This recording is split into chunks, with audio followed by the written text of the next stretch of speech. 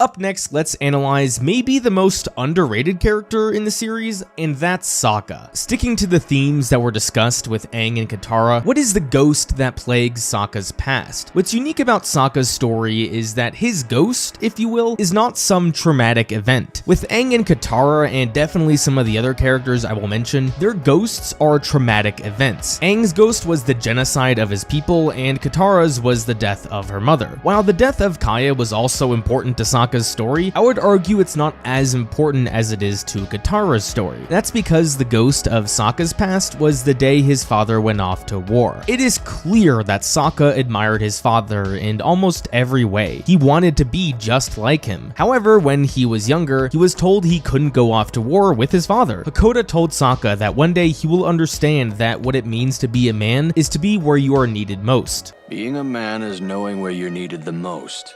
And for you right now, that's here protecting your sister. And this is what Sokka's story is all about. Sokka felt unimportant and weak by being left behind with the tribe. To someone who has a warped view about the capability of women, what is more degrading than being told to stay behind with all the women and children? So ever since that moment, Sokka has wanted to prove to everyone that he is man enough to join his father at the war. One aspect of Avatar: The Last Airbender that I love so much and does better than almost every other franchise is show the importance of masculinity and femininity without ever trying to put down the other. Through the stories of Iroh, Zuko, and Sokka, it examines the different meanings of what it means to be a man. So to begin Sokka's story, he exemplifies all the qualities of someone who is insecure with his masculinity. When he was younger, all the men left the tribe and went to war. So growing up in a village full of women and children, Sokka was led to believe that women are not as capable as men. And in the first few episodes, he makes plenty of condescending comments towards the women. Sokka also believes that in order to be a man, he must be a capable warrior, someone who is physically powerful, someone who is above his peers, and someone who is a leader. But his ideas of leadership are all wrong. One of the most important episodes in Sokka's story is the Jet episode. Jet initially is everything Sokka wants to be. Jet is a capable warrior, he is the clear leader of his group, and he has all of their respect. And throughout the episode, Sokka is being disrespected by Aang and Katara. But once Sokka sees Jet is willing to hurt plenty of innocents to get revenge, Sokka makes the right decision to try and help the innocents instead of hurting them. Sokka learns that being a leader is not about how much violence you can impose. Hurting the innocents is wrong. This episode was a small step on Sokka's journey in learning what it means to be a leader, but he still has a long way to go. Throughout the first 2 seasons, Sokka has learned a lot of things. Of course, he learns that women are just as capable as men, especially after he gets embarrassed by Suki. He learns that he can rely on other people and that he doesn't need to be the best at everything. But entering season 3, Sokka still has plenty of insecurities. In season 3, episode 4, Sokka's Master, Sokka's insecurities are shown. When a meteor crashes and a potential crisis is at hand, it's Aang, Katara, and Toph who manage to handle the problem. Sokka just sits back and watches while all these powerful benders deal with the problem. Afterwards, Sokka decides that he wants to learn to train with the sword so he can feel just as important as the powerful benders. There's a moment in season 2 where Toph clowns Sokka for not being a bender and therefore he can't fight, a moment that visibly upsets Sokka. Moments like these are what makes Sokka insecure. When Sokka meets Piandao, he acts kind of like a goof the whole time, but it's not Sokka's skills or lack thereof that impress Piandao. He's probably seen plenty of capable warriors in his time. What impresses him is Sokka's intelligence, his creativity, his wits, and maybe most importantly, his humility. The reason this episode was so crucial to Sokka was because he learns that being important doesn't mean being the most powerful. powerful. Sokka physically is one of the weakest characters in the series, and he'll never be as powerful as these benders, but he learns that his value to Team Avatar is his intelligence, his ability to keep the team organized and on track, his ability to put others in positions to succeed. I love the moment where while Sokka is gone, the rest of Team Avatar seems lost, and when he comes back they tell him how much they miss him. This is where Sokka is important. Moving on to the invasion during the Black Sun, this is also an incredibly important few episodes for Sokka. Going back to season 2, the whole idea of invading the Fire Nation during a solar eclipse was Sokka's idea, and it was a genius one. Come season 3, when it's time for him to explain the plan to everyone, he embarrasses himself. Afterwards, he tells Aang that this was his chance to prove himself to everyone, and he failed. Aang tells him that he will have another chance. Look, your moment of truth isn't going to be in front of some map.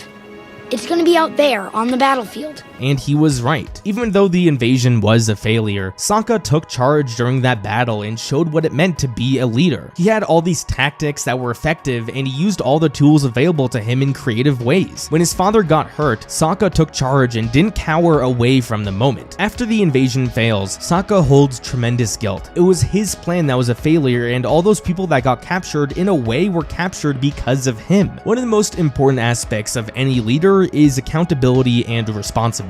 Sokka feels responsible for what happened, and he teams up with Zuko to go and free his father. All throughout the attack on the Boiling Rock, Sokka knows what it means to be a leader. He sticks to his strengths with his creativity and intelligence. He organized the plan of escape, which was a genius plan, but he also openly welcomes the help of others and relies on them too. By the end of the series, Sokka has become an effective leader. Time after time, he comes up with brilliant plans while propping up his friends in positions to succeed. Sokka is important because he is a leader. One other aspect about Sokka that I do want to discuss is his willingness to protect. In each season, Sokka has a different perspective on what it means to protect others. In season 1, we got the episode where he meets Suki. Initially, he believes that he must protect women because he is stronger than them and that women are weak. He learns this isn't the case and that women are just as capable. In season 2, during the Serpent's Pass episode, Sokka still feels the need to protect Suki. Sokka is still reeling from the loss of Yue at the end of season 1, so when he sees Suki again, he doesn't want to lose her. Of course, he knows Suki is a capable warrior, but he still goes out of his way to make sure that Suki is in no danger at all. Sokka has developed this overprotecting nature where he can't let Suki be put in anything close to harm's way. Suki again reassures Sokka that he doesn't need to do this, that she is more than comfortable in these situations and doesn't need to be overprotected. So moving on to season 3, Sokka has a perfect understanding of his role. It is in Sokka's DNA to always protect people. That's not something he can just turn off in his brain. So while he will always try and protect people, he will always trust in his friends and their capabilities as well. Sokka knows fully well that his friends don't need to be protected, but he will still be there when they may need him. There's this moment where debris is falling on Sokka and Toph, and Sokka's first instinct is to cover Toph and make sure she's protected. He does this not because he thinks Toph is weak or scared, he does this because he wants to. He wants to make sure all his friends are safe, and that is what it truly means to be a protector. When comparing Sokka from the first and last episodes, he is still the same goofy kid. He's funny, kinda clumsy, and he has a good heart, but he's also changed in many ways. He learns what it truly means to be a man, a person who takes responsibility, who is proud of his strengths, but not afraid of his weaknesses, someone who is willing to love and protect at all times, even when he knows people don't need it. Sokka has also become a leader, knowing where he is needed the most, and always being there. Sokka's story is not one people appreciate as much as Zuko's story, for example, but he is without a doubt a great supporting character and one that belongs in this fantastic universe.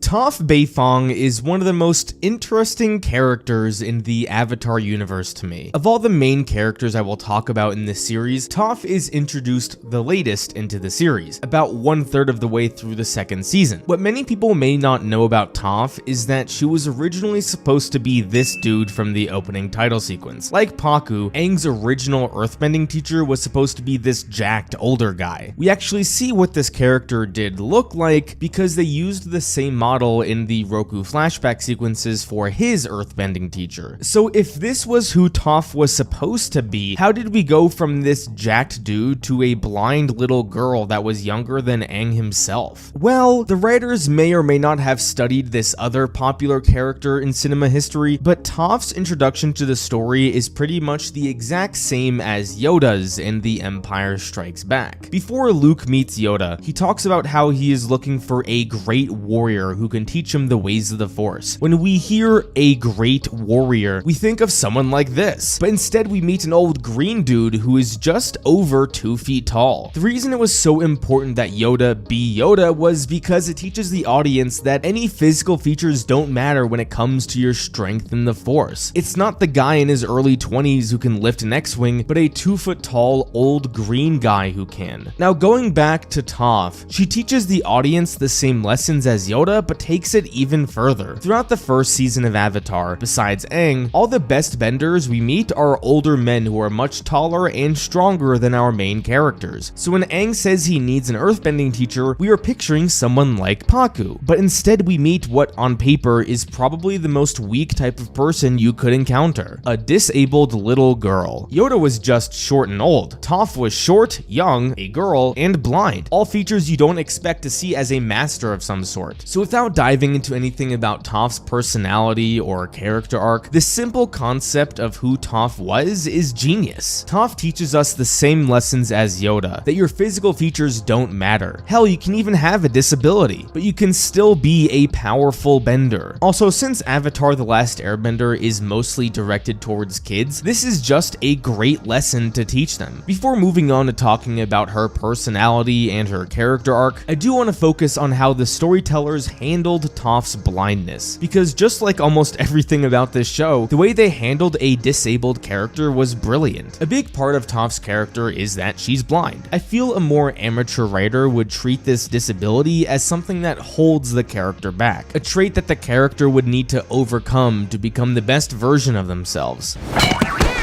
But what Avatar did with Toph is use her disability as the reason why she is so strong. Because Toph is blind, she needed to learn new ways to see, and that way was earthbending. We never see people have conversations like, imagine how strong Toph would be if she wasn't blind. That's because being blind allowed her to become arguably the strongest earthbender in the series. I don't know anyone who is physically disabled, especially someone who is young, but if I did, or in the future if my kids were disabled in any way, I would want them to learn from Toph, to not treat your disability as something that disables you, but as something that is unique about yourself, that allows you to be stronger in other ways. And that's what I would argue is the most admirable thing about Toph, that she embraces everything about herself. And to teach that lesson about embracing who you are to kids, and especially young girls who struggle with this the most, is something that I love the writers did. Now moving on, let's talk about everything that makes up Toph Beifong. Of all the main characters in Avatar, Toph probably has the least obvious arc, especially when compared to the likes of Zuko. People say this because Toph begins the series as this fiercely independent, sarcastic, direct, stubborn, and confrontational person, and ends the series as this fiercely independent, sarcastic, direct, stubborn, and confrontational person. Also, Toph doesn't grow much as a bender. Characters like Katara and Aang clearly become better benders as the series progresses. Toph, however, outside of learning to metal bend, begins and ends the series as a strong earthbender. Regardless of this, Toph does have a character arc, and it's all about learning to become vulnerable. Now, unlike the other characters I've spoken about in this video series, Toph doesn't have that singular event that serves as the root of all their trauma. Toph's narrative ghost, if you will, is just the way she was raised. Remember how before I said Toph possesses all the stereotypical traits of a weak person? Well, that's how her parents see her. Because she is this blind little girl, they feel they need to protect her in every way. She's not allowed to do things on her own. She's not even allowed to leave her parents and go make friends. Toph grew up in a wealthy and noble family. For many, this would be great, but for Toph, it's not. Because her parents are so wealthy and noble, they can afford to protect Toph from the dangers of the world. But if Toph came from a poor family, then she would probably be forced to be a bit more independent, which is all she she wants. Toph doesn't feel like she's being protected by her parents, however. She feels like she's being pitied, and to be pitied is dehumanizing. This is the core of the ghost that plagues Toph. Because she was pitied by her parents, she wants to prove to everyone that she doesn't need this pity, that she is more than capable of taking care of herself, and that being blind isn't something that is holding her back in any way. This is something that is admirable. Everyone learns to become self-sufficient and proud of who they are, but there is a way you can take it too far, and that's what Toph's arc is about. In one of Toph's first episodes, she clashes with Katara over helping the group. Katara asks Toph to help set up camp, and Toph tells her to screw off because she is more than willing to take care of herself. Since Toph is such a strong bender, this probably only enhances her belief that she doesn't need any help. People see me and think I'm weak.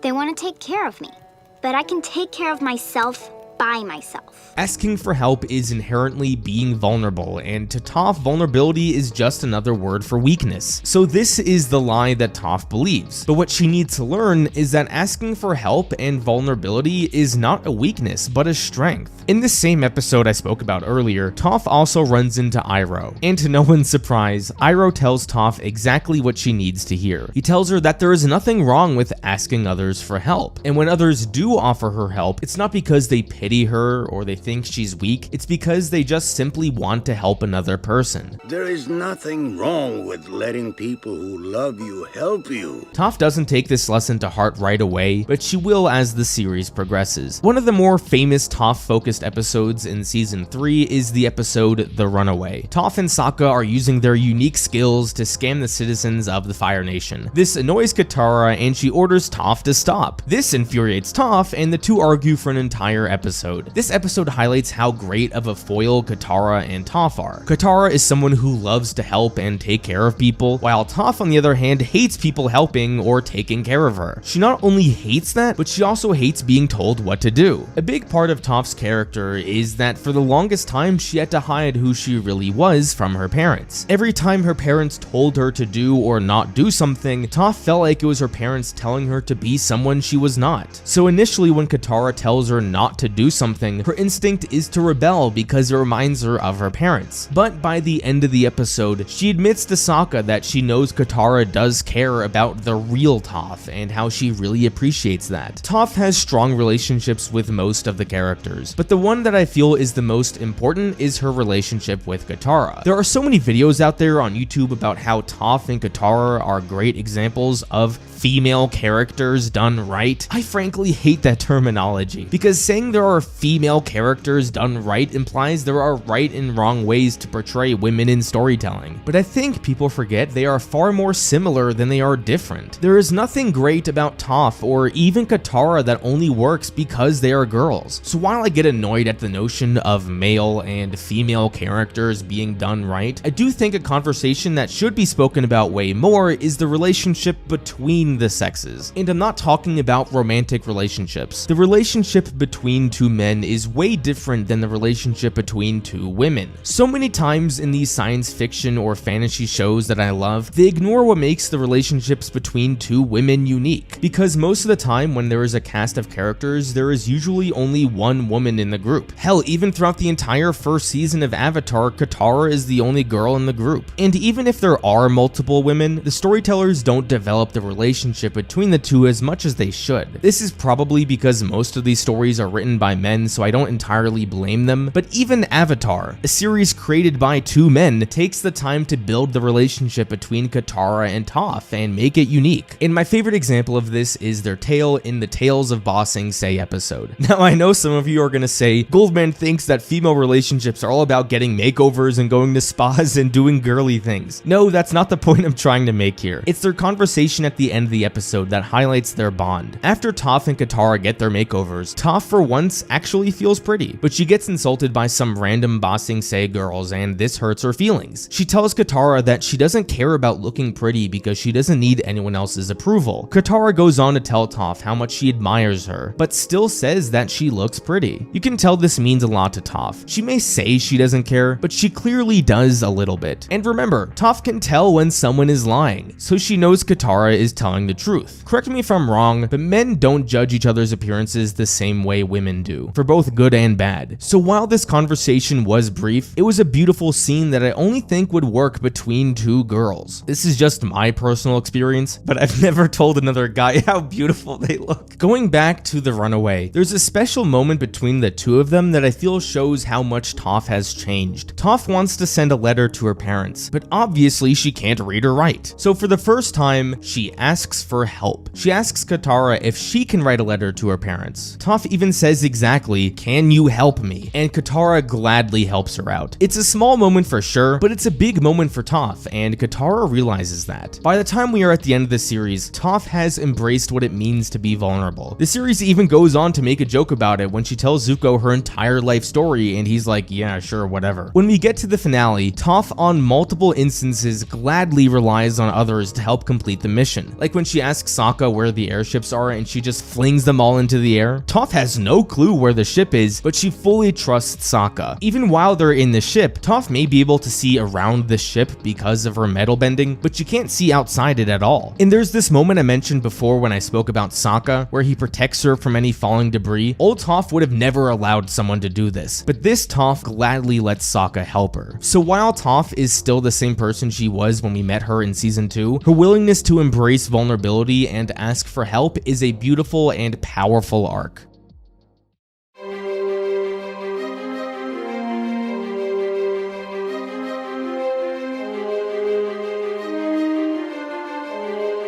What I want to do with this next portion of the video is take a break from discussing our favorite characters and focus on something else for a bit. Because as much as I love talking about all these wonderful characters, there are already so many people talking about the characters, and there are so many other great aspects about this show that I want to highlight. One of those underappreciated aspects I want to focus on is what makes a good team. In genres like fantasy or science fiction or whatever, there is usually a core team that encompasses our main characters.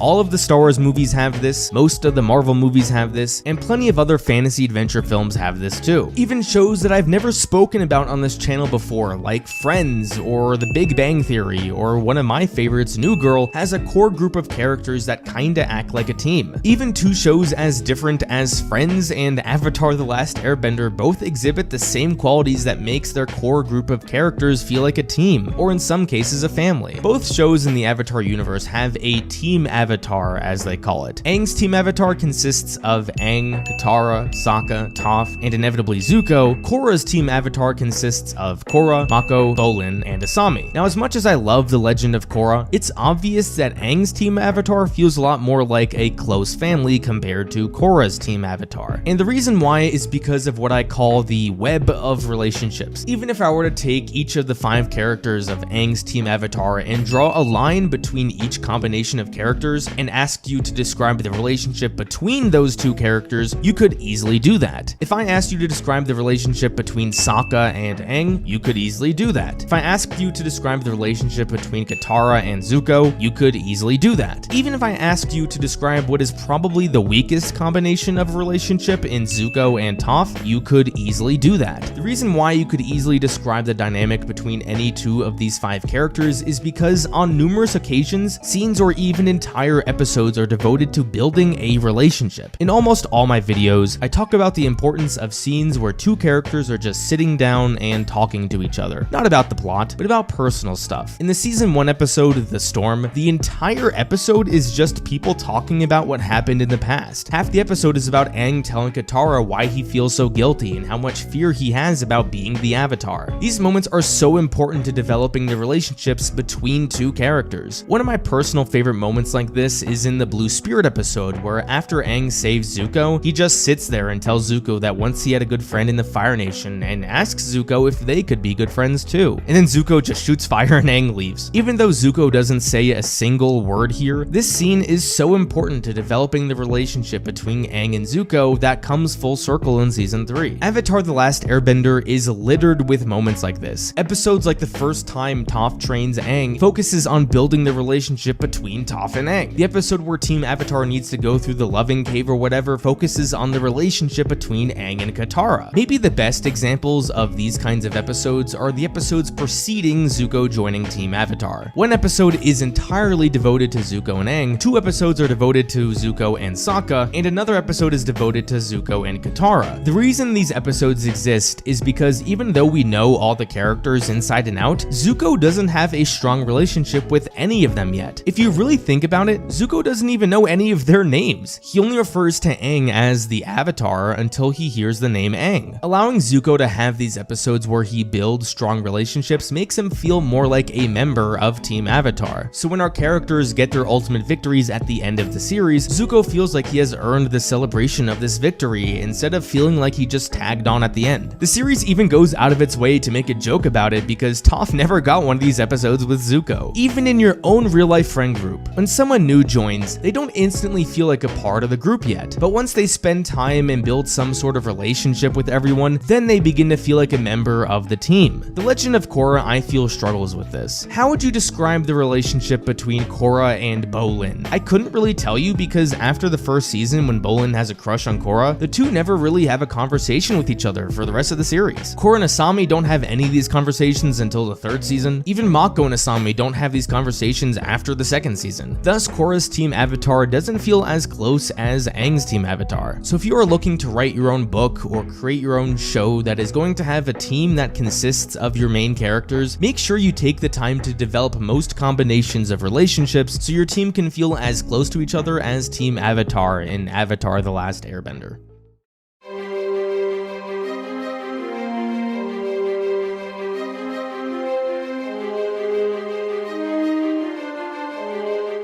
To wrap up this part of my Avatar: The Last Airbender series, let's talk about maybe the most decorated character in the entire series, Prince Zuko. A lot has already been said about Zuko, most notably how his story is the pinnacle of redemption arcs done right. And that is definitely true, but I still feel a lot of people miss the mark about what makes a redemption arc work, because it's not simply about a bad person turning good. There's a lot more legwork that needs to be done before and after the moment said character redeems themselves. Zuko's story is divided into 3 acts. Fortunately for us, each act correlates mostly to each season of the series. So let's go through each season and how almost every moment successfully builds to 2 specific moments. The first is when he rejects his father, and the second moment is him becoming the Fire Lord. Throughout the series, we get a handful of flashbacks that flesh out why Zuko is the way he is in the first episode. Frankly, throughout the entire first season, Zuko doesn't get much development outside the moments that show us his past, so in order to understand who Zuko is in season 1, we need to spend a fair amount of time analyzing these flashbacks. The 2 episodes that are the most important to understanding Zuko's past are the season 1 episode, The Storm, and the season 2 episode, Zuko Alone. Even though Avatar: The Last Airbender is a children's show, the way it conveys mature issues for a younger audience is a crucial aspect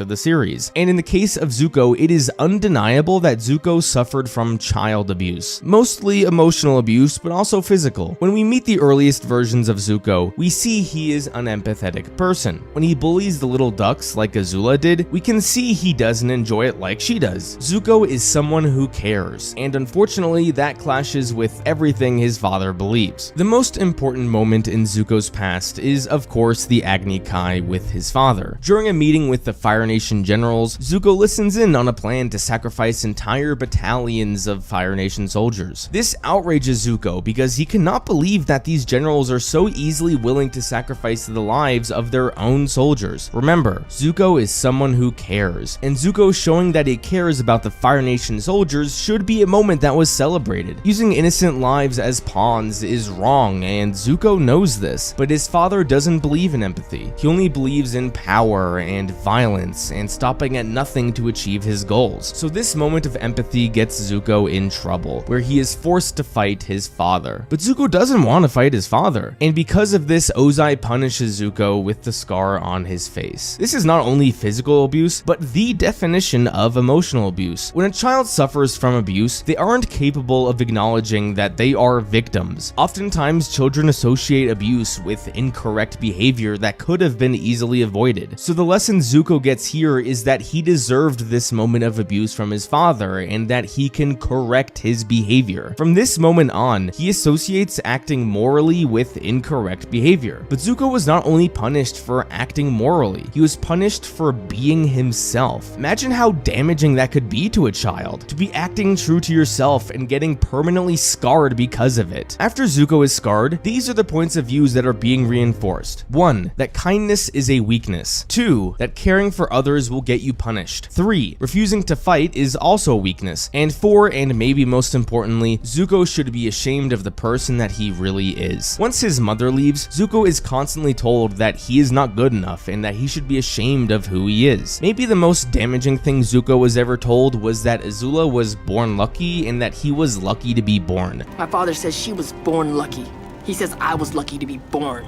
Imagine hearing that from your father, that you were lucky to be born. When Zuko fights Zhao early on in season 1, we see Zuko win the Agni Kai. Prince Zuko, a 15-year-old boy, was able to defeat a Fire Nation general in a duel, or an admiral I guess. Zuko's skill set is wildly underrated, but to his father, it doesn't matter how good of a firebender he is because he's not as good as Azula. Zuko may be good, but to his father, he's not good enough. Also, when he sees his sister acting like a psychopath, he sees that behavior being rewarded by his father. So not only is Zuko's behavior chastised, but his sister's is praised. There's a subtle moment in season 3 that shows us how much Zuko changes after his scarring. When he first hears about Iroh returning home because his son died, Zuko defends Iroh from Azula, saying he's probably upset that he lost his only son. What are you talking about? Uncle's not a quitter. This is an example of Zuko showing empathy, but in season 3 we get a flashback after his scarring where he calls Iroh the laziest person in the Fire Nation. What else would I expect to hear from the laziest man in the Fire Nation?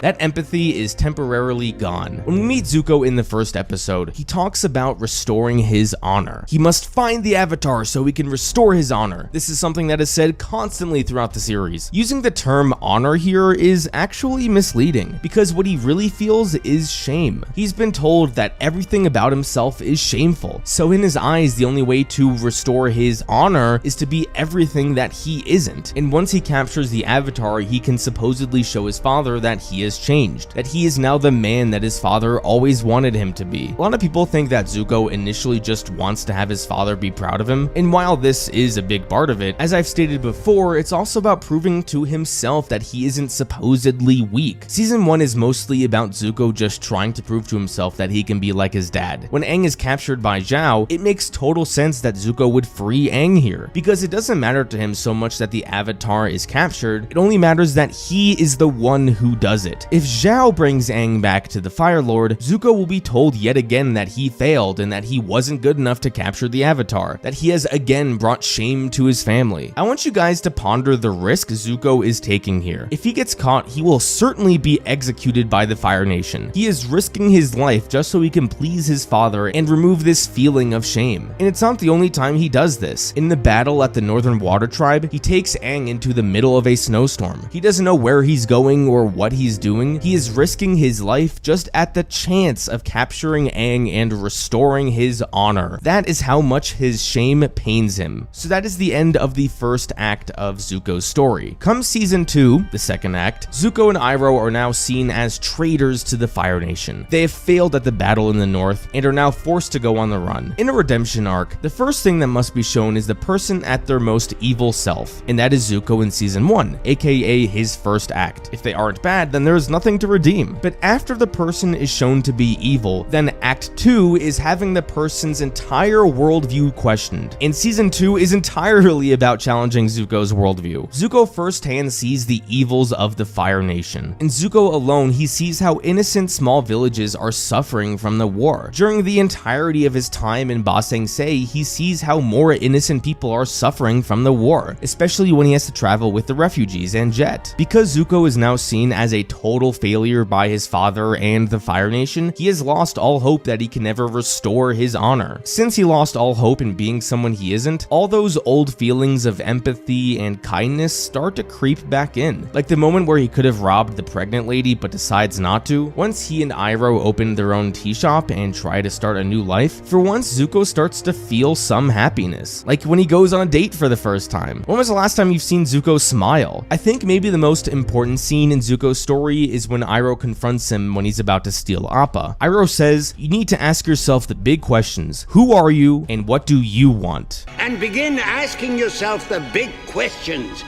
Who are you?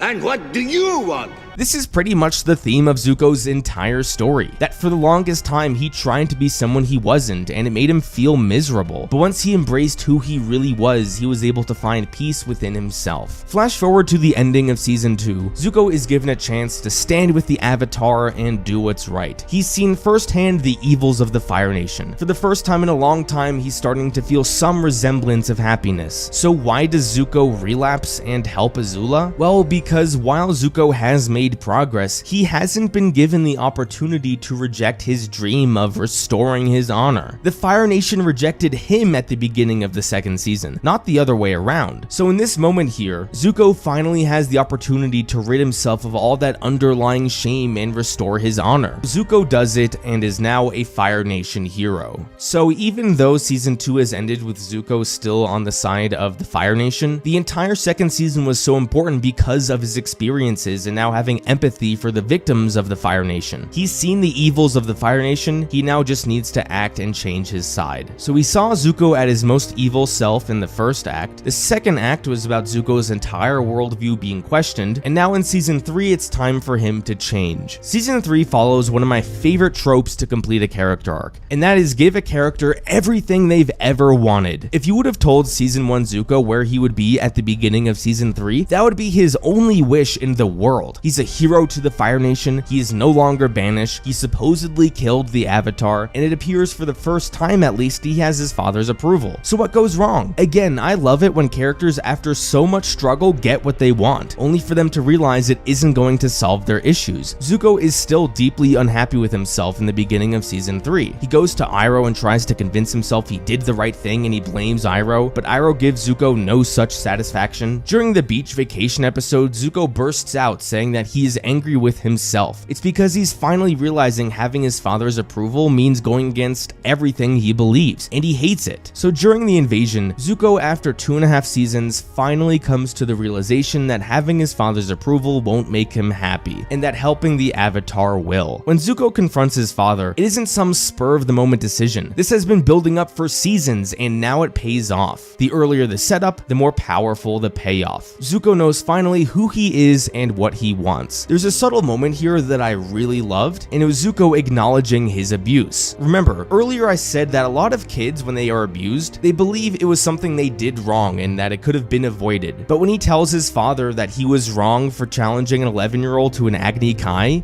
How can you possibly justify a duel with a child? It was to teach you respect.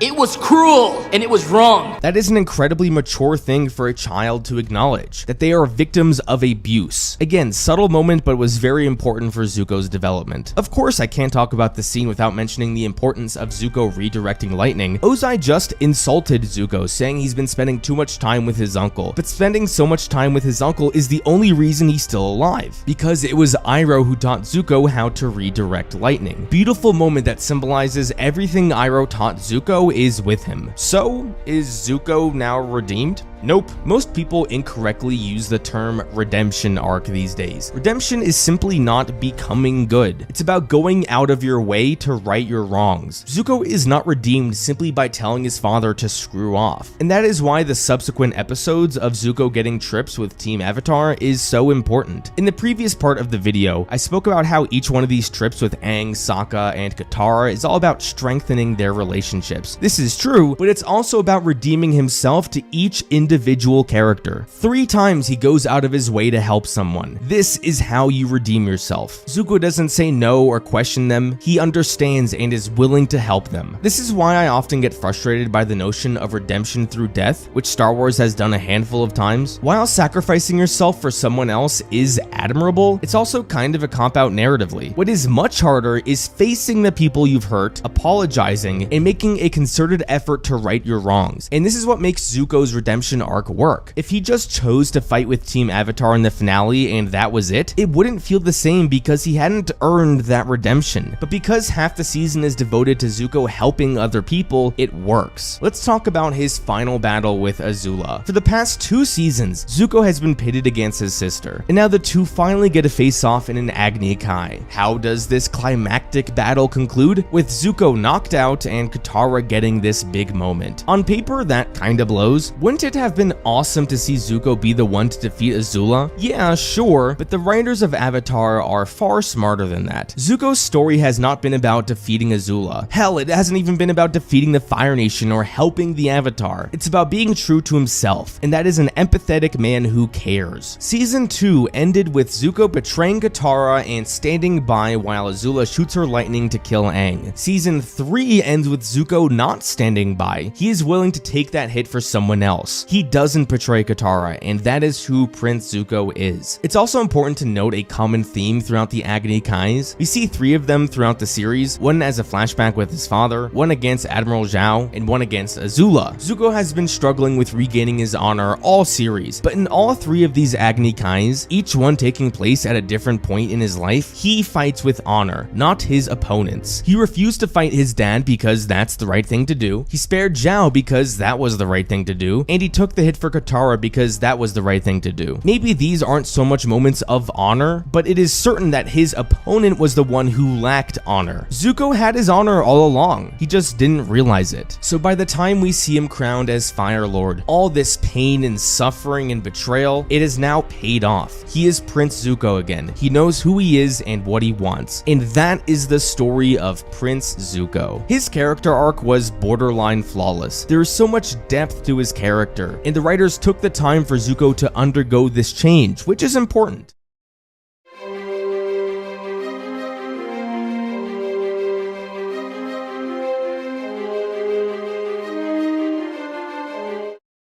Iroh's story, along with Zuko's, is maybe the story that I value the most. As I said before, Zuko's story is the one that is probably the most decorated, but that redemption arc is not possible without the presence of his uncle Iroh. Iroh's archetype is, of course, the old mentor, but what makes his story unique is that, initially at least, he's the mentor of the main villain of the series. Why did the writers decide to give the initial villain of the series a consistent mentor, while they only gave the main character a handful of mentors that have brief appearances? Well, it's because Iroh's story, represented through Zuko, is all about the importance of fatherhood. Archetypal mentors such as Obi-Wan or Gandalf aid the hero along their journey, where they pass on their knowledge and allow the hero to become the best version of themselves. Iroh serves the exact same role but for Zuko, and this is because, as we will come to learn, Zuko is not the villain of the series. He is an antagonist for a large portion of the series, but Zuko is really his own main character. Over the course of the series, we learn that Zuko's trauma results from his father. We learn relatively quickly that this cruel boy we see in season 1 was not born like this. He was in a way forced to become this way to appease his father. Iroh realizes this early on and makes a promise to himself that he will try his best to drive Zuko away from this path. Before I talk about all the valuable lessons Iroh teaches Zuko, I want to talk about another aspect of Iroh's character that's so unique,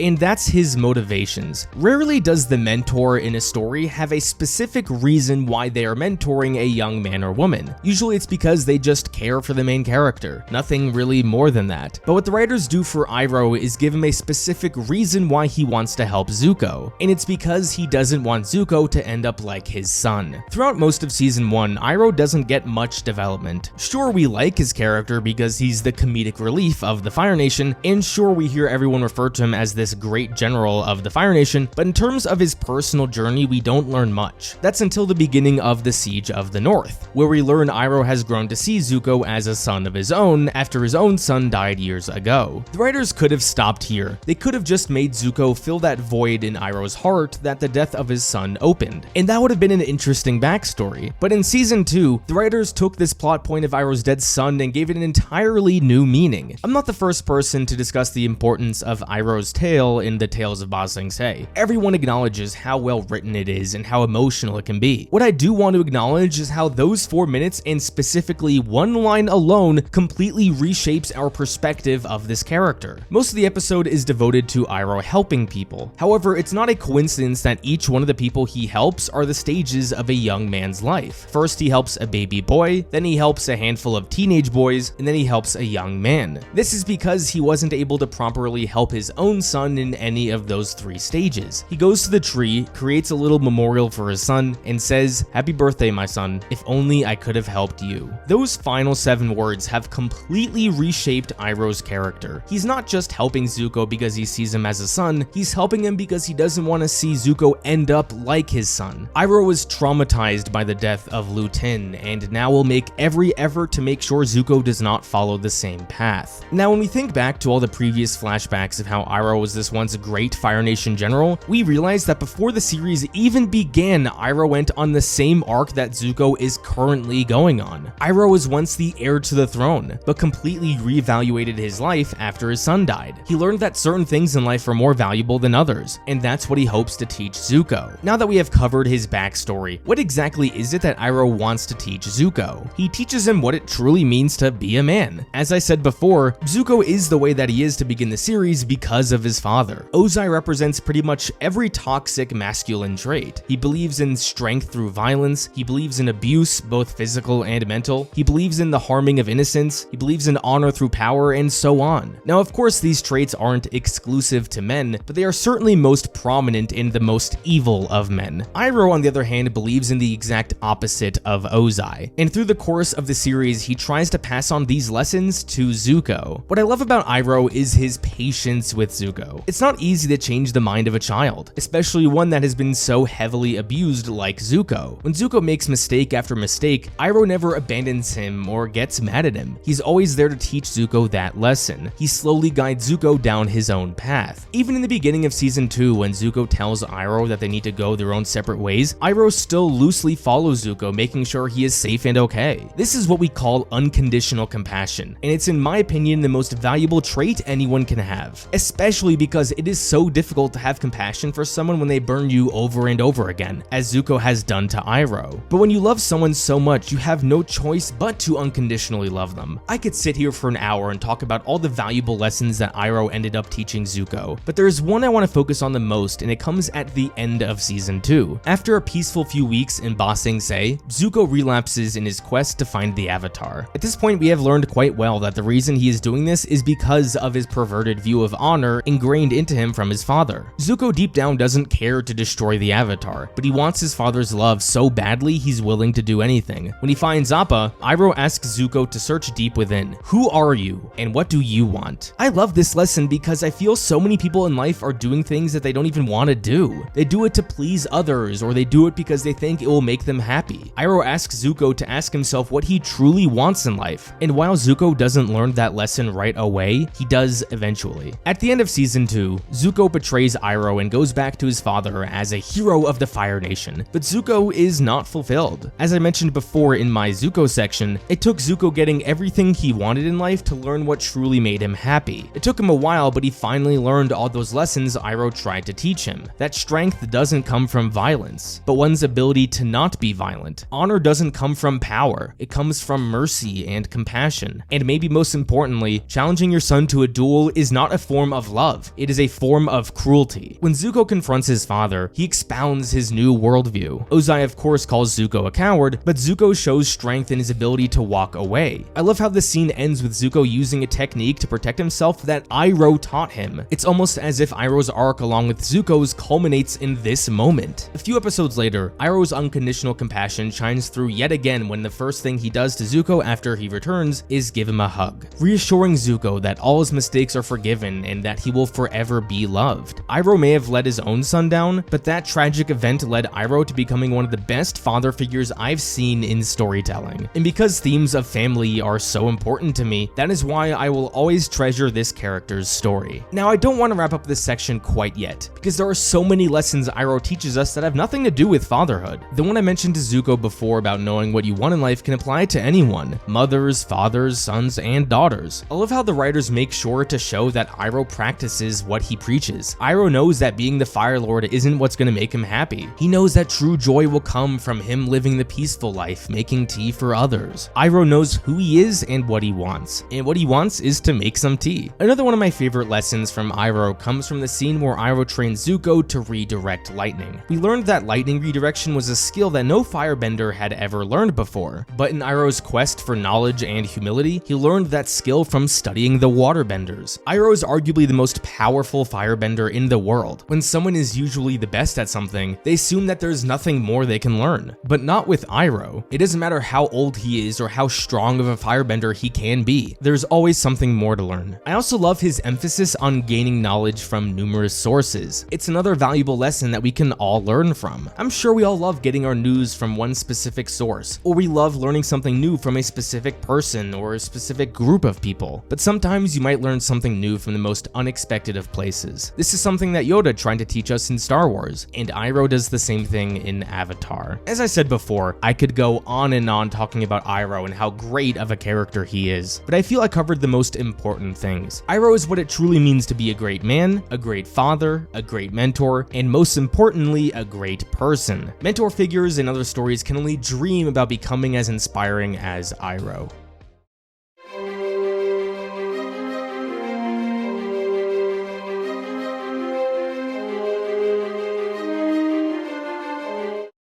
I'm gonna take another quick break from discussing the characters and focus on another aspect of the show that it does very well, and that's filler episodes. With the rise in television on streaming these past few years, there's been a lot of discussion around filler episodes. People online constantly complain about episodes being filler or not, and in that discussion, I feel people have lost what a filler episode truly means. My definition of a filler episode is an episode that can be removed from the series and nothing will be affected. Where I think most people are mistaken about filler episodes is they believe a filler episode is an episode that doesn't advance the plot. What frustrates me about this definition is that there are plenty of great examples of episodes within a series that don't advance the plot, but are crucial to the development of the characters. Avatar: The Last Airbender is littered with episodes that don't advance the plot or really advance the characters and their goals, but what they do is provide the characters with so much more depth than had they not existed. I'll get into some of those episodes in a second,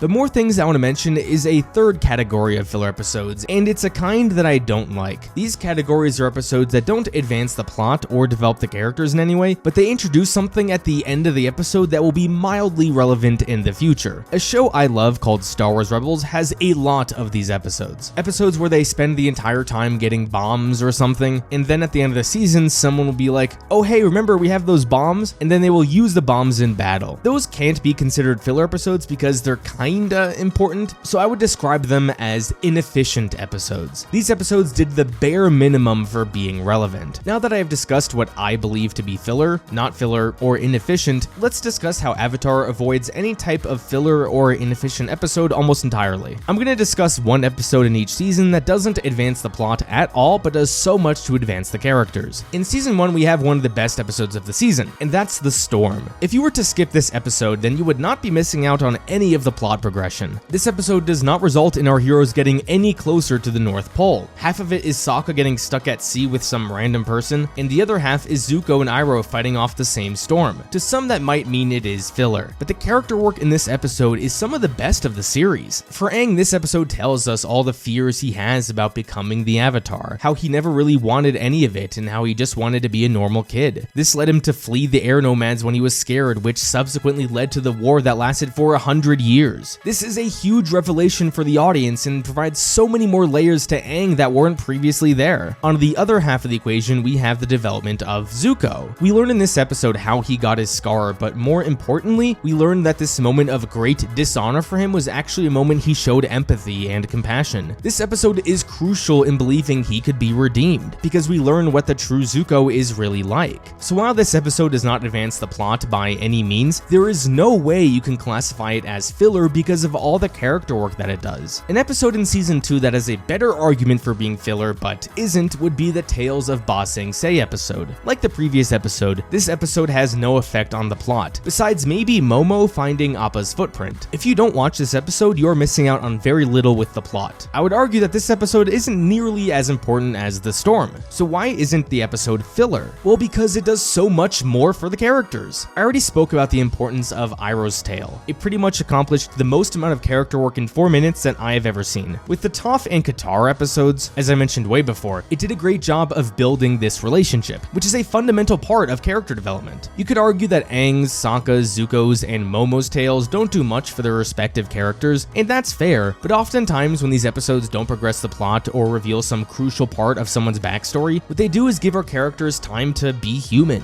Like with Zuko being awkward on a first date. That is something we can all relate with. Aang's empathy towards animals is another quality that makes us adore him. Momo is Momo, and Sokka's haiku is exemplary of his already entertaining personality. Sure, I think some of these tales are better than others, but each one at least highlights some human aspect of our characters that makes us relate to them. Now, this point I'm making leads to an interesting debate. If all it takes is for our characters to have mildly meaningful interactions or moments, is it possible for any episode to be filler? By my logic, as long as two characters share a scene together, then that must develop the relationship and thus it's not filler, right? Yes and no. I think the audience is smart enough to tell when a moment of character work is meaningful. If there was a tale where Sokka and Aang went on an adventure together and it was just that, it wouldn't be as impactful of a tale because Sokka and Aang already have a lot of development together. With Toph and Katara, Toph had only been a part of the group for like 10 episodes. Letting her have time to develop a strong friendship is more important, and that's why that tale was not filler. I would argue the only real filler episode of the entire series was the Great Divide episode. The episode highlights some of Aang's personality traits, which happens in plenty of other episodes. We see some moments of compassion from Katara, which happens in plenty of other episodes, and the people that show up in this episode never make an appearance again. So even though the characters do share some moments in that episode, they're not meaningful enough to warrant the episode's existence. Episodes like the Tale of Ba Sing Se, I would argue, are not the same. The episode from season 3 that I want to highlight is the Ember Island Players episode. In a lot of animated shows, towards the end of the series, there's usually a recap episode. This episode mostly exists for budgeting reasons, where the network demands a certain amount of episodes, and creatively it doesn't take much work from the showrunners. Also, usually they can reuse footage from earlier in the show, allowing the money that would have gone to that episode to go to other more important episodes in the season. So is the Ember Island Players episode filler? Almost nothing here plot-wise impacts the rest of the season, but even then I would still not classify it as filler. This episode allows all our main characters to reflect on their journey. While the moments during the play were often hilarious, I found the scenes where the characters weren't watching the play to be the most impactful. There were a lot of great moments with Zuko where he feels shame about how he treated Iroh. Toph shares the story of the time she met Iroh to cheer Zuko up. Also at this point, Zuko and Toph had spent little time together, so it's further developing their relationship. Aang has moments where he can reflect on his feelings towards Katara, especially after their kiss during the Black Sun invasion. These are moments that make a filler episode matter. I also quite like the comedic ending of the play where Aang and his friends are all defeated. It's mostly played for jokes, but it's also a reminder of the battle they're still going to have to face. This episode is by no means the most important episode of the series, but it's not a filler episode because of the character moments sprinkled throughout. I could go on discussing plenty of other episodes that some may consider to be filler and why they are wrong, but hopefully I eloquently explained to you how Avatar does such a great job at handling episodes that could have been filler. The writers know that storytelling is far more than just advancing the plot. It's about crafting characters and relationships that feel real and genuine, and almost every episode in Avatar accomplishes that.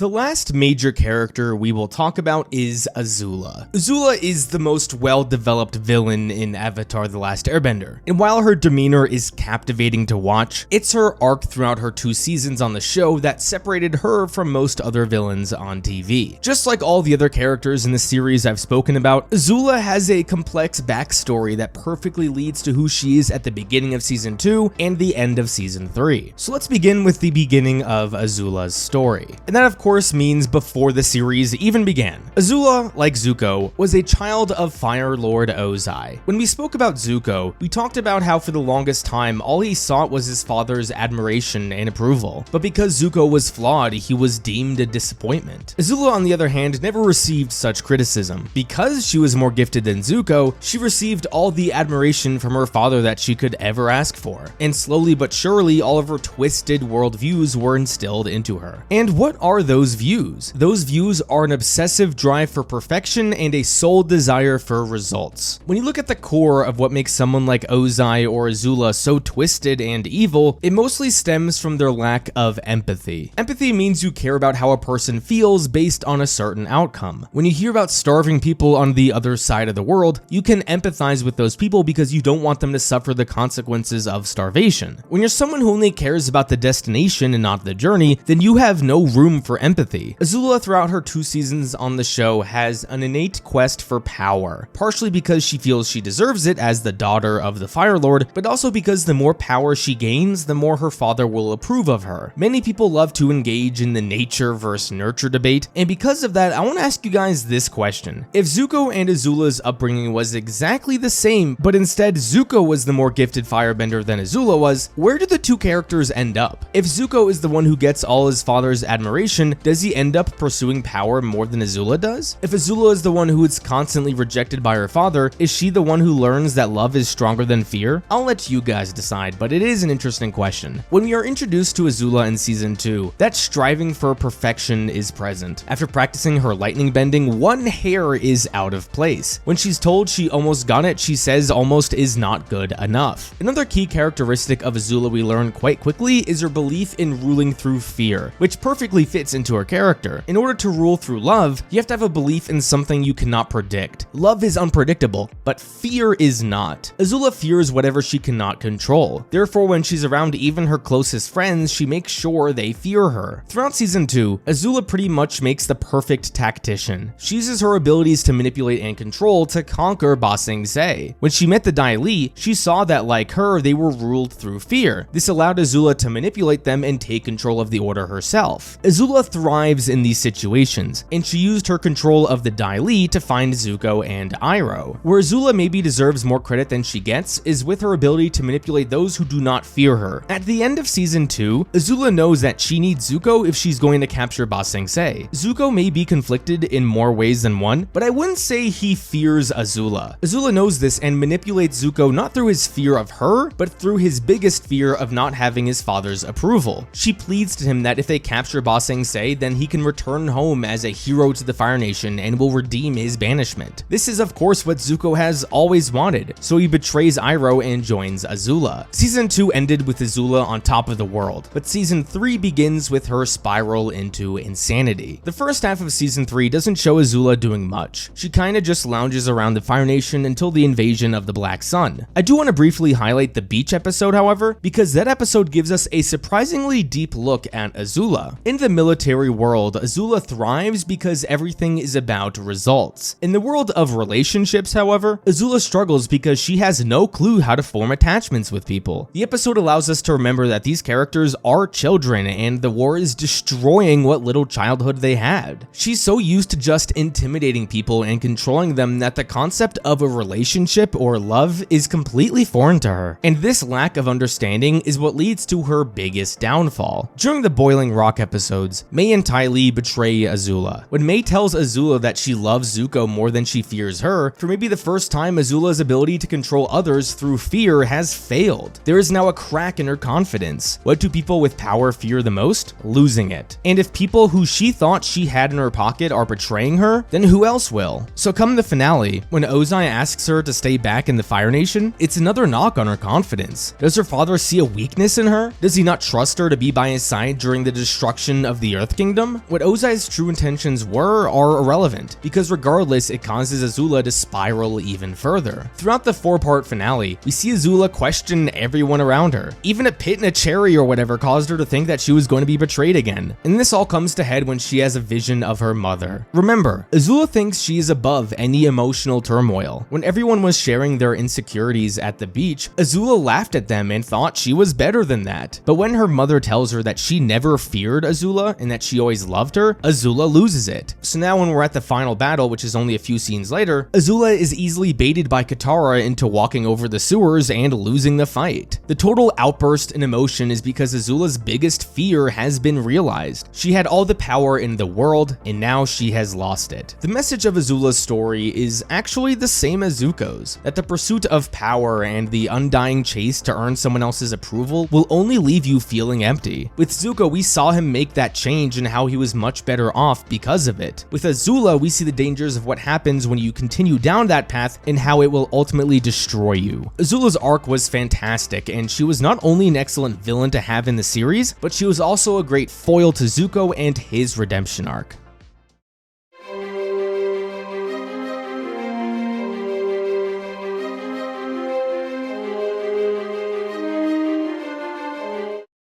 To wrap up the video, I want to give credit to a handful of the supporting characters in the series. I've spent most of the video covering the prominent characters in Avatar, who each have more depth than anyone could ask for. Of course, across this 3-season journey, there are plenty of other characters that get some pretty strong development. Some of these characters I will speak of are only in a handful of episodes, but that doesn't take away from what the writers were able to accomplish in that limited time. These characters perfectly reflect one of the more prominent characters. They have intricate backstories that explain who they are, and plenty of other qualities that make them stand out in their episodes. I want to begin this section by talking about maybe the two more prominent supporting characters, and that's Mai and Ty Lee. These two are in plenty of episodes, but clearly not enough to make them main characters. For most of their tenure in the series, they don't get much development, but right when they are introduced, their unique personalities are highlighted and perfectly contrast Azula's. Mai is the emotionless girl who seems to not care for anything, and Ty Lee is the upbeat, energetic girl who talks about people's energies and weird stuff like that. The dynamic between these two and the clinically insane Azula was always fun to watch. Now, Mai and Ty Lee don't really have arcs throughout the series, and that's okay. Not every single character in a show needs to have an arc, including supporting characters. Now, you may say that the two do have an arc because they turn on Azula in the Boiling Rock episodes, but I don't know if I would consider that an arc. They kind of just realize how insane Azula is and betray her. Regardless of whether you would consider this an arc or not, I do want to highlight one episode that expanded these two characters far more than any other, and you guys probably know which episode that is. Season 3, Episode 5,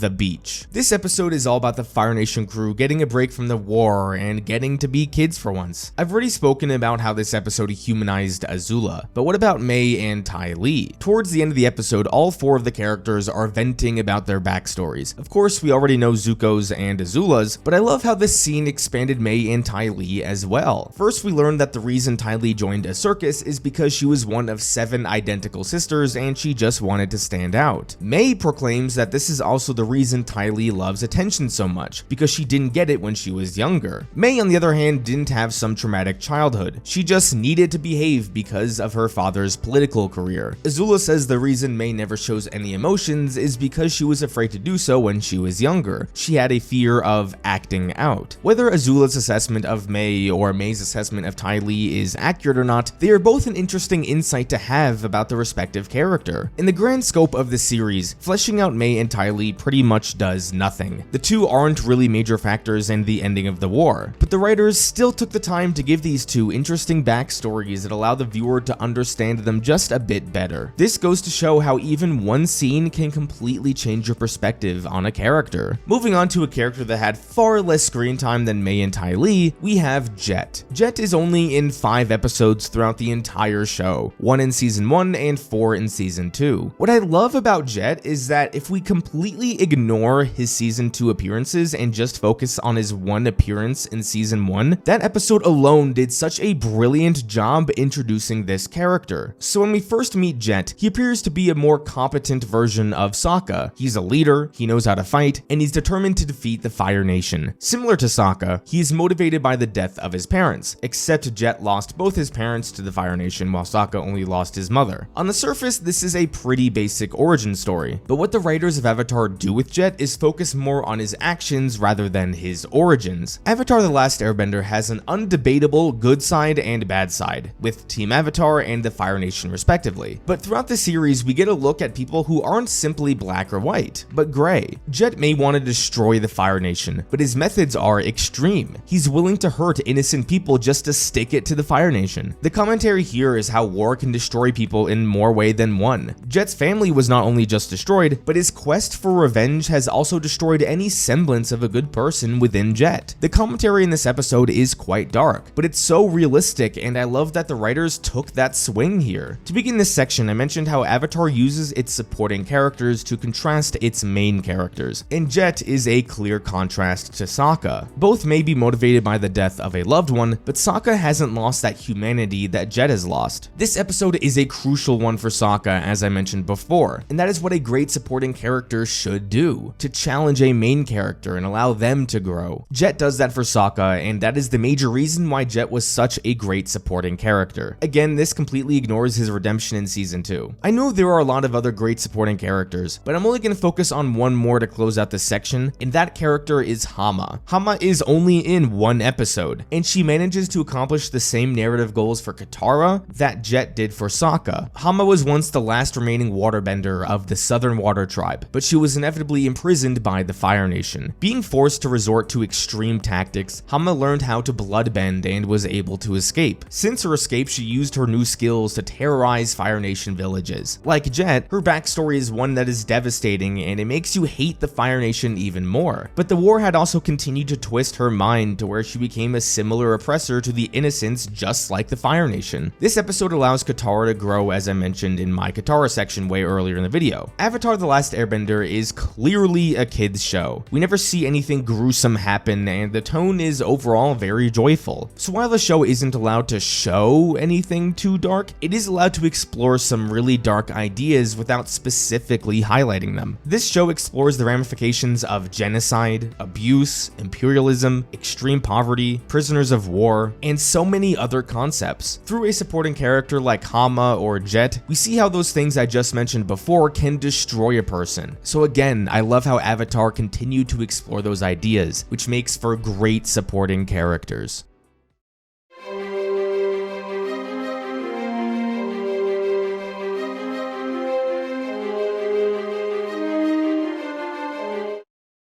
So, Avatar The Last Airbender all these years later. What was just once a beloved series for children has now become a franchise. Sure, Avatar is not on the same level of popularity as Star Wars or Marvel or Lord of the Rings, but its fanbase is certainly as passionate. Since the conclusion of Avatar The Last Airbender almost 15 years ago, we have gotten a successor series in The Legend of Korra. We've gotten a series of comics, we've gotten a handful of books, and more recently we've been introduced to Netflix's take on the Avatar universe. What the future holds is a promise for the animated universe to continue as well, with the movie releasing in a little under 2 years and a successor show to The Legend of Korra supposedly in the works. Since this universe is continuing to expand and will expand for the foreseeable future, I want to discuss what makes a great franchise, because we've seen great original stories lead to franchises that failed. So what has Avatar done, and what does it need to continue to do? First and foremost, Avatar has allowed fans avenues for investing hours upon hours into the franchise. Outside the original series, of course, I mentioned The Legend of Korra and all the other books and comics. Did you finish the original series and you want to see what happened right after Aang and Katara kissed? You can do that by reading one of the comics. This Avatar Kyoshi we heard so much about throughout the series, if you want to learn more, then you could read the 2 novels about her. This might be a hot take, but even the movie that shall not be named was good for the franchise. Because the movie was so bad, it's kinda like a rite of passage for any Avatar fan that they need to sit through this movie just once so they can say they've seen it. It's simple. The more ways fans of your franchise can spend investing into the world, the more they will grow attached to the brand and the more loyal they will become to future projects. Another factor that I feel has played into the success of the franchise is The Legend of Korra. I have a whole Korra video planned for the future, so I'm not going to go too in-depth here yet, but a lot of franchise's next step is to have a divisive new story. Many Avatar fans do not like The Legend of Korra, but a lot of fans do do, and all those avenues they have for investing in the original series can also apply into The Legend of Korra. Once your franchise has different subsections of hardcore fans, you know your franchise is doing well. Soon I'm sure there will be a new generation of fans that were introduced through the Netflix show if it's any good. And if the Earthbending Avatar show comes out and it's good, then it'll have its own passionate fans just like The Last Airbender and just like The Legend of Korra. Now of course, going forward, more content doesn't always mean it's good for the franchise. If Avatar Studios continue to put out garbage after garbage, then yeah, the franchise would tank. So what does Avatar Studios need to do to continue to be successful? My belief on this topic is that they need to continue to be led by a person's singular and passionate vision. Where franchises begin to tank is when projects are being pumped out without authorship. What are the core themes of Avatar? What are the core tenets behind the animation? These are things that need to stay consistent. Fortunately, the future of Avatar Studios will be led by the creators of the original series, and those two certainly do instill authorship into their stories. Brian Konietzko and Michael Dante DiMartino may not be involved in the Netflix series anymore, but as long as the people in charge of that have a passion for Avatar, I think the franchise will be okay. So, Avatar The Last Airbender 15 years later. This brilliant series has spawned what is now one of my favorite franchises, and I cannot wait to see what the future holds. If you want to see more Avatar content from me, I plan on covering The Legend of Korra and multiple ranking videos of the episodes in both series, so stay tuned for that if you don't see a link yet. Thank you everyone so much for watching another one of my videos. Don't forget to unite the Glot Squad, and I will see you guys next time.